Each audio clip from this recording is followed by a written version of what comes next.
Assalamualaikum warahmatullahi wabarakatuh. Waalaikumsalam warahmatullahi wabarakatuh. Sebelumnya gimana, yang lain udah pada hadir belum?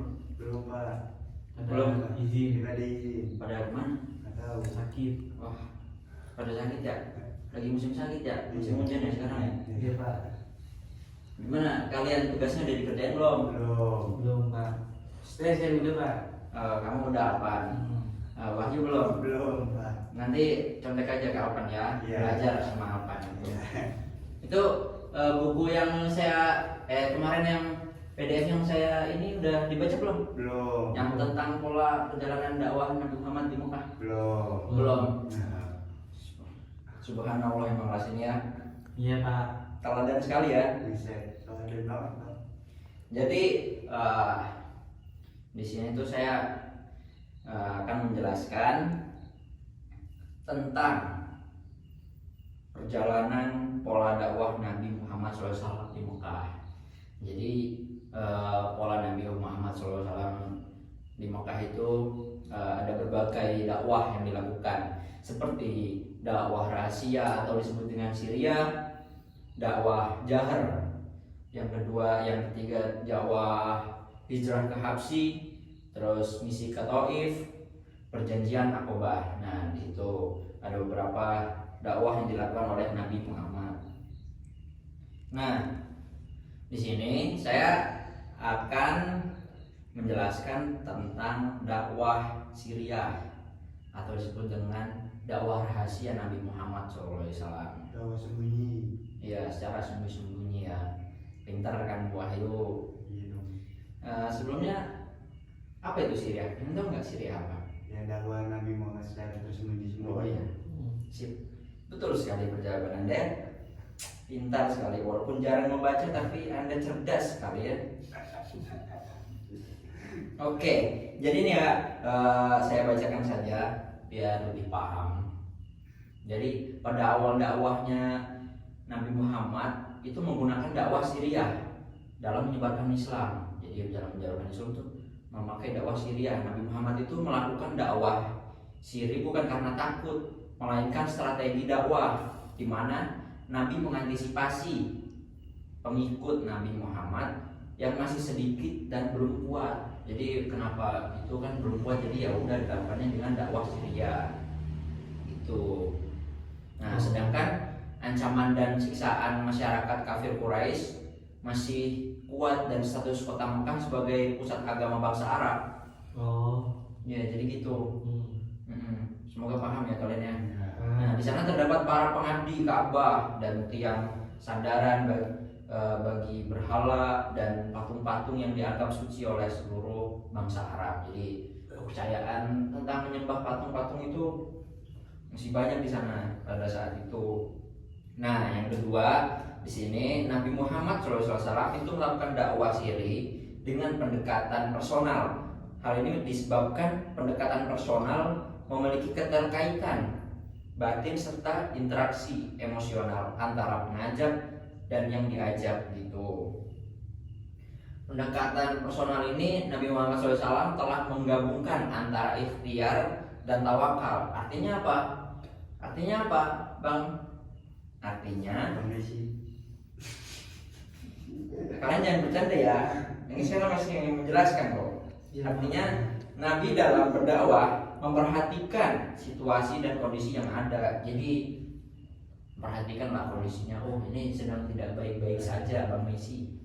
Jadi bukanlah dengan dakwah Syria. Oke, nah Nabi Muhammad ini melaksanakan dakwah Syria selama 3 tahun.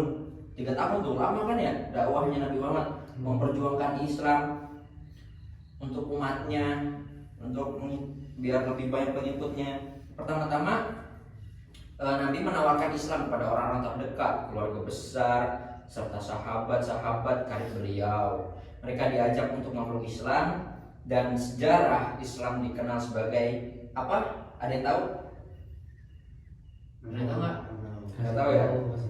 Jadi dikenal sebagai as-sabiqun al-awwalun, orang-orang yang paling dahulu dan pertama masuk Islam. Mereka siapa? Ada yang tahu di sini siapa aja? Ada yang tahu? Kasih tahu dong. Nah, Umar.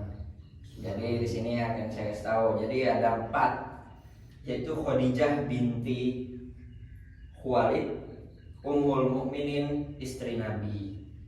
Yang kedua, Zaid bin Harisah bin Syarahil. Yang ketiga, Ali bin Abi Thalib, sepupu Nabi Muhammad SAW. Dan yang keempat, Abu Bakar Asy-Siddiq, sahabat terdekat Nabi Muhammad SAW. Jadi gitu. Setelah memeluk Islam, Abu Bakar bersemangat dalam berdakwah mengajak umat masuk Islam. Karakter Abu Bakar terkenal sebagai sosok laki-laki yang lembut seperti saya, disenangi seperti saya, dan berbudi baik ya seperti saya gitu. Iya, iya, iya. Semoga ya Amin. amin ya. Para tokoh kaumnya selalu mengunjungi dan sudah tidak asing dengan kepribadiannya karena kecerdasan, kesuksesan dalam berbisnis dan pergaulannya yang luas. Apa itu luas? Ada yang tahu? Lawas. Apa? Lawas. Oh salah. Ada? Sohin apa? Nggak tahu. Jadi luas itu pergaulan itu ya gampang bergaul lah gitu bahasanya tuh. Melalui dakwah beliau beberapa sahabat masuk Islam, yaitu siapa aja yang tahu? Enggak. Nggak ada yang tahu. Jadi di sini Utsman bin Affan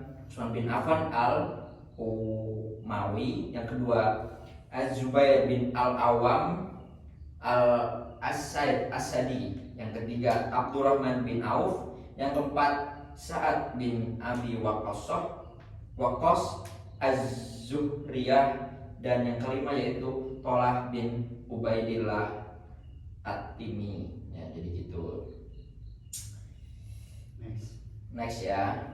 Semoga kalian udah paham ya ini tadi kan. Ya. Oke, kemudian diikuti oleh Bilal bin Abi Rabah Al-Habsyi, Abu Ubaidah Al-Ammi Al-Jahr yang berasal dari suku Bani Al-Haris bin Fihr, Abu Salamah bin Abdul Asad Al-Akraman, dan lain-lain.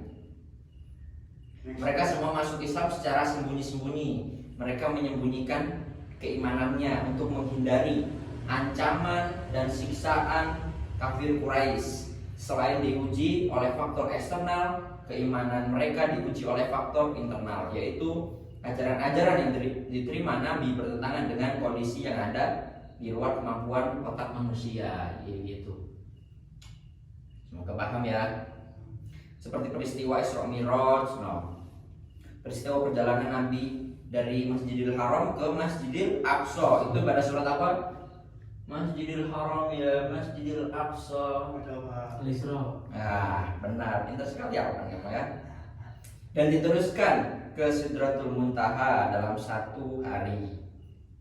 Peristiwa yang tidak mungkin diadakan pada waktu itu, di mana kondisi fasilitas transportasi masih menggunakan unta atau kuda, gitu. Menurut Ibnu Hajar, perintah sholat termasuk wahyu pertama, ya. Wahyu pertama ya. Wahyu. Ibnu Hajar berkata, sebelum terjadinya Isra, beliau Shallallahu Alaihi Wasallam secara qat'i pernah melakukan sholat. Demikian pula dengan para sahabat. Akan tetapi yang diperselisihkan, apakah ada sholat lain yang telah diwajibkan sebelum diwajibkannya sholat 5 waktu ataukah tidak? Ada pendapat yang mengatakan bahwa yang telah diwajibkan itu adalah sholat sebelum terbit dan terbenamnya matahari. Walaupun dakwah dilakukan secara sembunyi-sembunyi dan bersifat personal, namun beritanya sudah terdengar oleh kaum Quraisy. Hanya saja mereka belum mempermasalahkannya karena Nabi Muhammad belum menentang agama dan Tuhan mereka, gitu. Jadi kafir Quraisy itu walaupun udah tahu, jadi tetap saja dibiarin lah karena belum menentang Tuhannya, gitu. Sehingga Nabi Muhammad dapat membangun jamaah mukminin berlandaskan ukhuwah atau disebut dengan persaudaraan dan ta'awun, solidaritas. Kemudian turunlah wahyu yang memerintahkan Nabi Muhammad untuk menyampaikan dakwah serta terang-terangan dan menentang kebatilan kaum Quraisy dan menyerang berhala-berhala mereka. Jadi cukup sekian yang dapat disampaikan, dijelaskan oleh tentang dakwah Syria atau dengan dakwah Zohir. bukan Syria. Syria mah Zohir lah. Johir itu masih lagi di sini, saya menjelaskan satu aja. Takutnya kalian otaknya nggak mampu nanti kalau saya jelasin semuanya kan. Jadi satu-satu aja gitu. Siap. Ada yang ditanya? Nah, ada. Cukup. Oke. Kalau cukup, kelas ini juga akan saya tutup karena saya juga ada rapat setelah ini ya. Setelah ini saya ada rapat. Saya tidak punya waktu banyak di sini juga. Mungkin cukup sekian. Wassalamualaikum warahmatullahi wabarakatuh. Waalaikumsalam warahmatullahi wabarakatuh. Tafadhol. Gue kira lu mau